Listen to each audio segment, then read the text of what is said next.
अस्सलाम वालेकुम everyone, welcome to my YouTube channel digital कश्माया। आज हम पढ़ेंगे PSY 611 का lesson number 30 and the topic is group practice.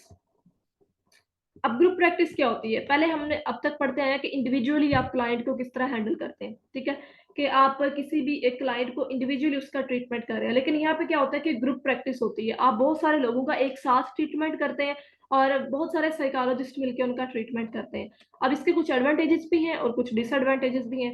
Advantages of group practice, सबसे पहले हम इसके फायदे देख लेते हैं कि ग्रुप प्रैक्टिस के क्या फायदे होते हैं।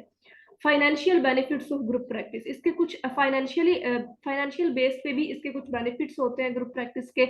वो क्या होते हैं कि ग्रुप प्रैक्टिस में है हायर इनकम पोटेंशियल, इसमें इनकम पोटेंशियल हायर होता है क्योंकि आप जितने ज्यादा लोगों का ट्रीटमेंट करेंगे उतनी आपकी बिलिंग होगी और उस बेस पर आपका जो बेनिफिट्स है वो ज्यादा होगा। लेकिन अब इसके और डिफरेंट वेज हैं जो हम नेक्स्ट पढ़ेंगे क्योंकि फिर अगर आप ज्यादा लोग मिलके उस एक ग्रुप पे उनका ट्रीटमेंट कर रहे हैं तो वो आपस में डिवीजन होगी, जैसे हम ऊपर पढ़ के आए कि फी सेपरेटिंग भी होगी। अब को वर्कर्स क्या होते हैं? मैंने आप लोगों को बताया कि डिफरेंट साइकोलॉजिस्ट जो है वो मिलके एक ट्रीटमेंट करते हैं, या जो थेरेपिस्ट होते हैं वो मिलके ट्रीटमेंट करते हैं, तो वो उनको आपस में को वर्कर्स कहा जाता है, कोलीग्स कहा जाता है, ठीक है। और जब वो कोलीग्स, उनका आपस में रिलेशनशिप किस तरह का है और उस एज अ कोलीग जब आप काम करते हैं तो उसके आपको क्या बेनिफिट्स होते हैं।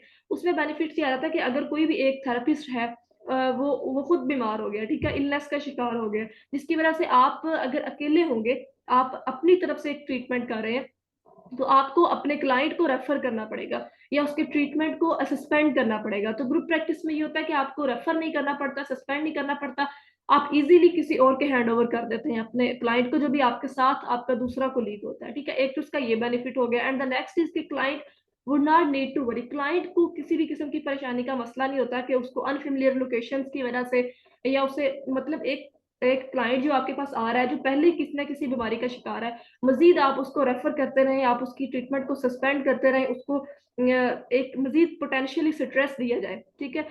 अब ग्रुप प्रैक्टिस में ये होगा कि इन तमाम चीजों से जो आपका क्लाइंट होता है उसको किसी किस्म की परेशानी नहीं होती।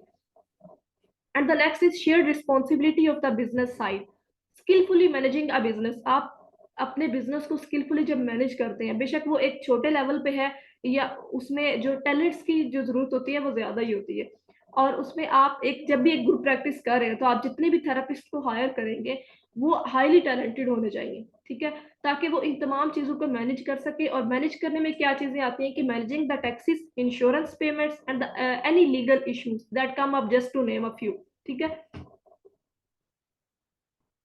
Different peoples have different strengths, so some group practices might also operate by sharing business responsibilities.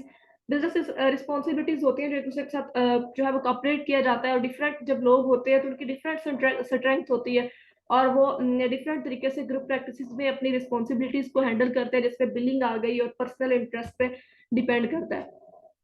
Referrals with group practices, अब ग्रुप प्रैक्टिसेस में भी तो रेफर्स होते हैं। जब मैंने कहा कि आप किसी दूसरे को अपने क्लाइंट के हैंडओवर करते हैं, लेकिन वो एक किस्म का आता तो रेफरल में ही है, ठीक है। अब यहाँ पे ये देखा जाता है कि कुछ क्वालिफाइड जो मेंटल हेल्थ प्रोफेशनल्स होते हैं एक ही ऑफिस में, तो वहां पे ये होता है कि आपको रेफर करना इजी होता है, ठीक है, कोई मसला नहीं होता, आपको थेरेपी को टर्मिनेट नहीं करना पड़ता, ठीक है, आपको सस्पेंड नहीं करना पड़ता, आपको सिंपली आपको रेफर करके उसको अगले अपने दूसरे थेरेपिस्ट के पास हैंड ओवर करना पड़ता है। लेकिन अब यहाँ पे कुछ ग्रुप प्रैक्टिसेस के ड्रॉबैक्स भी हैं।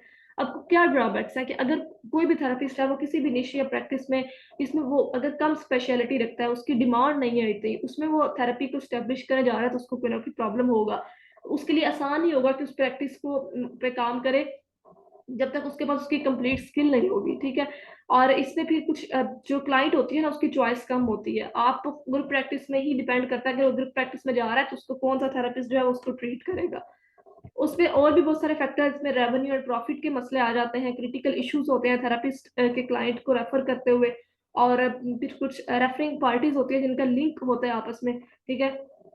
थेरेपिस्ट में अब लिटिल कंट्रोल, थेरेपिस्ट का जो कंट्रोल होता है ना वो बहुत कम होता है, क्योंकि जब आप एक ग्रुप में काफी ज्यादा लोगों को कंट्रोल कर रहे होंगे तो आपका उन पे उतना कंट्रोल नहीं रह जाएगा जितना आपका एक क्लाइंट पे कंट्रोल होता है। A fair determination of cost and services, ये भी एक मतलब कि फेयर किस्म की जब आप कॉस्ट और सर्विसेज अपनी देते हैं, वो भी बहुत ज्यादा इंपॉर्टेंट होता है ग्रुप प्रैक्टिस में कि आप अच्छी सर्विसेज दे सकें। और अगर ये तमाम जो फैक्टर्स हैं, ठीक है, ये जो प्रॉब्लम्स हैं जो थेरेपिस्ट को आ रहे हैं, जो नुकसान हो रहे हैं ग्रुप प्रैक्टिस में, इन पर कंट्रोल कर लिया जाए तो ग्रुप प्रैक्टिस जो है वो पोटेंशियली एक मतलब के अच्छी चीज है, इट्स अ गुड फिट।